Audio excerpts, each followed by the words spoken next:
Alamin ba natin kung nandun sila? Hintayin ko sila mag... Good morning, everyone. Thank you for joining us this morning in our webinar. I am Rene Henel, and I'm the Executive Director of PMAP. Our topic today will dwell on the subject of the future of work and bridging the industry-academe skills gap. To bring context to my talk for this morning, I would like to discuss first the 4 industrial revolutions that occurred throughout our history and how this affected the way we do things. According to the World Economic Forum, the WEF, the first industrial revolution used water and steam power to mechanize production. The second used electric power to create mass production. The third, and this is about the 90s, used electronics and information technology to automate production. Now, we are at the front of the 4th industrial revolution, characterized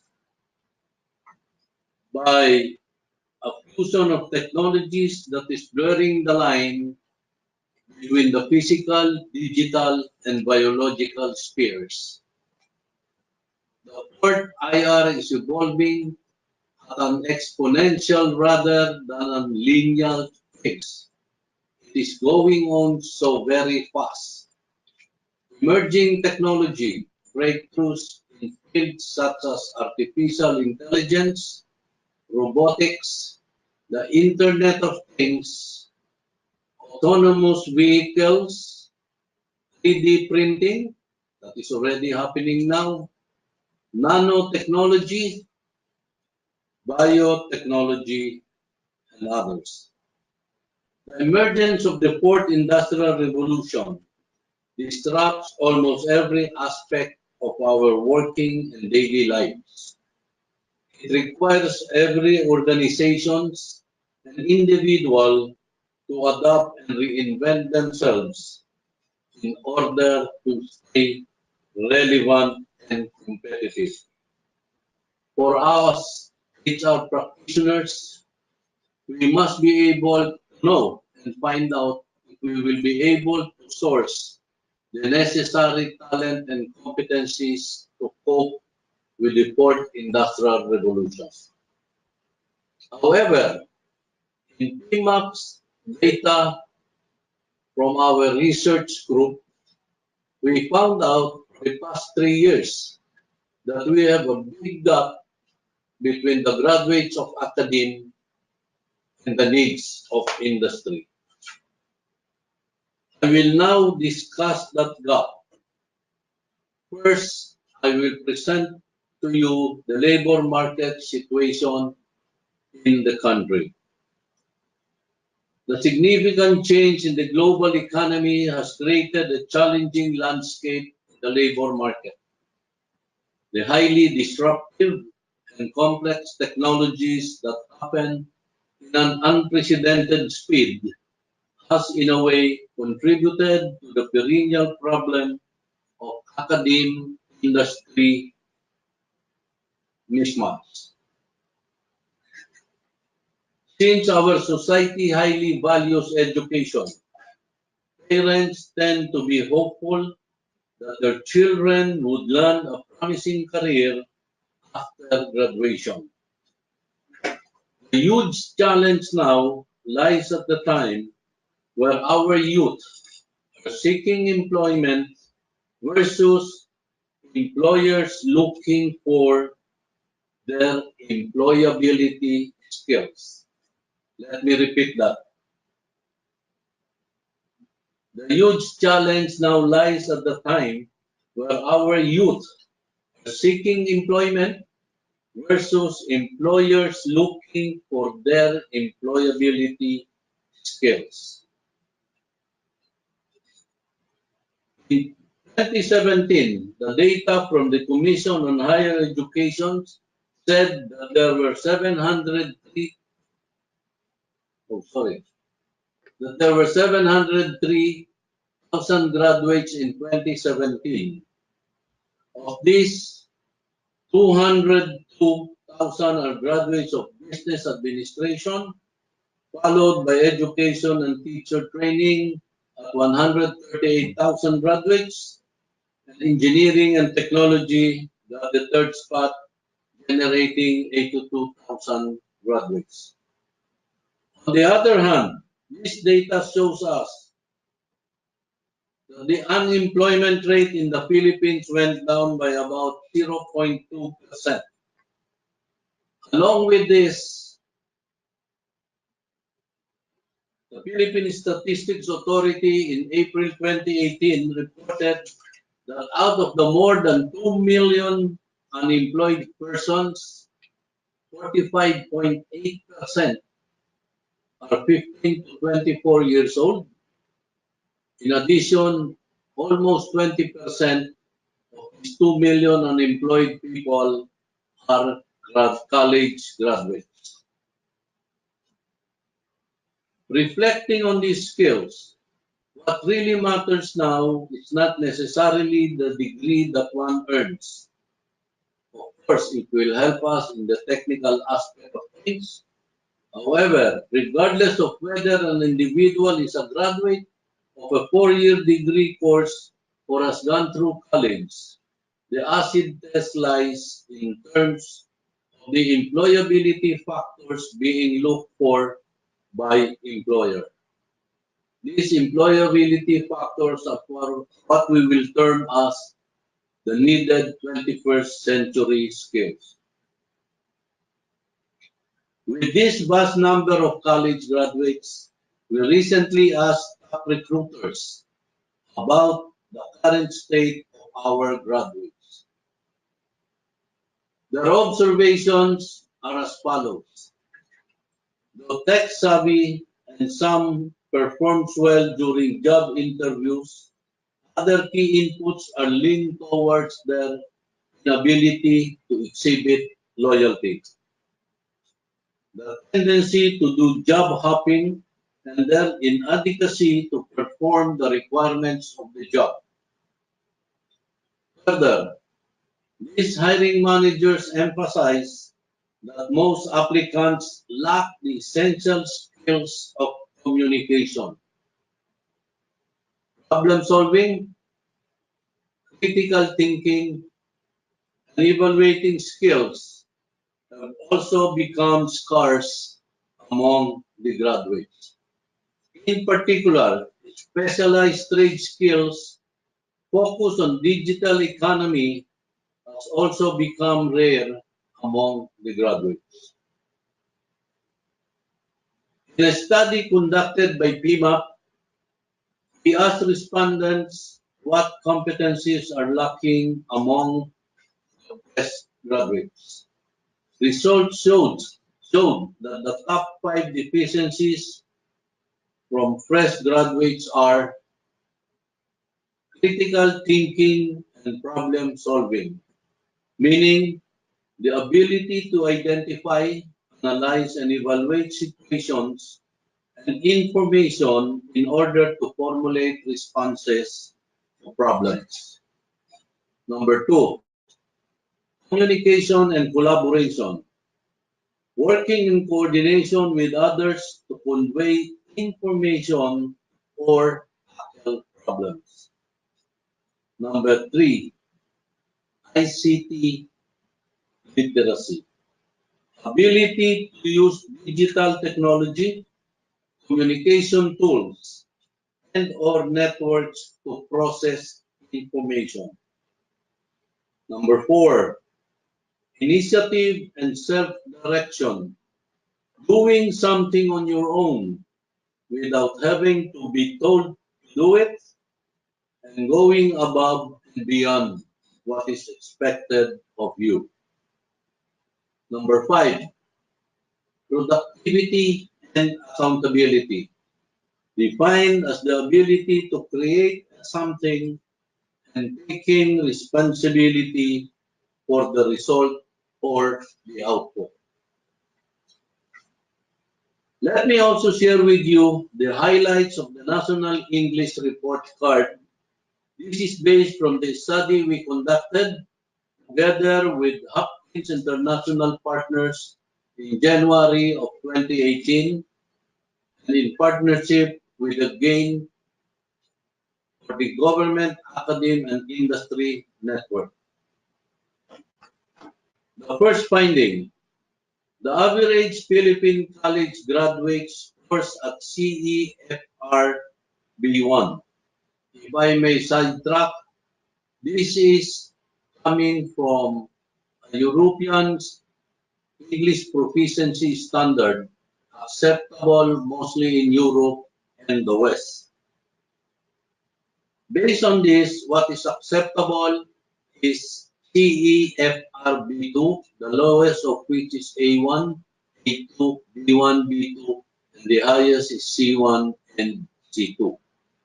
Going back, the average Philippine college graduate scores a total of 631.4 or only at the level of CEFR B1, which is lower than the English language target of Thailand for graduating high school students, which is set at B2.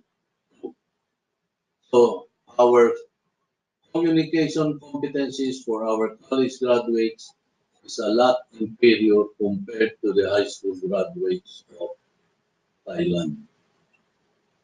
Further, the current English proficiency score of a Philippine college graduate is similar to an English-speaking taxi driver in Tokyo, Japan. The last finding, in a provincial university, which we will not disclose, less than 1 in 10,000 graduating students are able to meet the English proficiency standard of the customer care position in the BPO industry. The necessary skills required by the industries are not being matched by the kind of graduates that we have, and the pain of skills gap are being felt by the business and industry sectors. Turnover becomes high, training and development spending increases, and retraining is taking much of our time, which also affects productivity targets. Further, we validated PMAP's findings by checking with the World Economic Forum, which is also foreseeing that the following skills will be needed in 2020, and these are their conclusion. Number 1, complex problem solving, capacity needed to solve new, fully defined problems in complex situations. Number 2, critical thinking, ability to identify, analyze, and evaluate situations and information in order to formulate responses to problems. Number 3, creativity, ability to imagine and devise innovative new ways of addressing problems and answering questions. Number 4, people management, the ability to get the best out of people or unlock their full potentials. Number 5, coordinating with others involves strong communication skills and being able to work with a range of different personalities. Number 6, emotional intelligence, the ability to be aware of, control, and express one's emotions and to handle interpersonal relationships judiciously and empathetically. Number 7, judgment and decision making. It is the ability to make effective decisions or sensible conclusions through assessment and understanding of situations. Number 8, service orientation. The ability and desire to anticipate, recognize, and meet others' needs, sometimes even before those needs are articulated. Number 9, negotiation. The ability to persuade and influence others to get superior deals or settle differences and disputes. Number 10, cognitive flexibility. The capacity to think about multiple concepts simultaneously.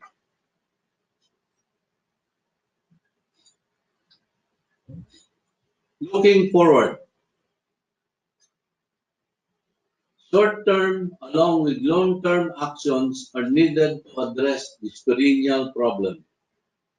A tripartite partnership among the government, academe, and industry sectors must be institutionalized to achieve overall economic competitiveness. Significant programming and technological changes to teach new skill sets required by employers need to be integrated in the academic curricula. Greater understanding and integration of science, technology, and math, not only the abstract concept of these disciplines, but how these concepts are applied to come up with tangible outputs are important. Integration and practical application of these principles are required when a graduate comes at day one in the workplace. Students may be given a task in a project-based environment so they can create, interact, and solve problems together. The employability skills must be honed and prepared right before graduation. Given this scenario, the question we should be asking now is, do we deliver the knowledge and skills required to provide economic health and viability to individuals, employers, and our nation? At this point, I would like to propose a tighter collaboration framework for the government, industry, and the academy. For the industries, let us adopt or recommend an industry-wide standards for competencies such as the English literacy that would propel our graduates to be globally competitive. Example, let us recommend that industry will only hire graduates with at least CEFR B2 English proficiency level. This will serve as motivator for government to mandate academic institutions to meet industry standards and for the academe to adjust its curriculum and methods of instruction. Before we end, I'd like to add one more factor for consideration. This I just stumbled at the internet. It's called coincident or not. If we put numerical values to the 26 alphabet and we spell knowledge and put numerical value per letter, knowledge will only sum up to 96%. And if hard work is computed, the numerical value will be 98%. Both knowledge and hard work are essential in the workplace. Both are important, but the total falls just below short of 100. But if you compute the numerical value of the letters in the word attitude, it will all turn up to be 100%. So meaning it's not only knowledge, it is hard work plus a lot of good attitude. With this, I end my presentation, and together let us make the Filipino globally competitive. Maraming salamat po at magandang umaga.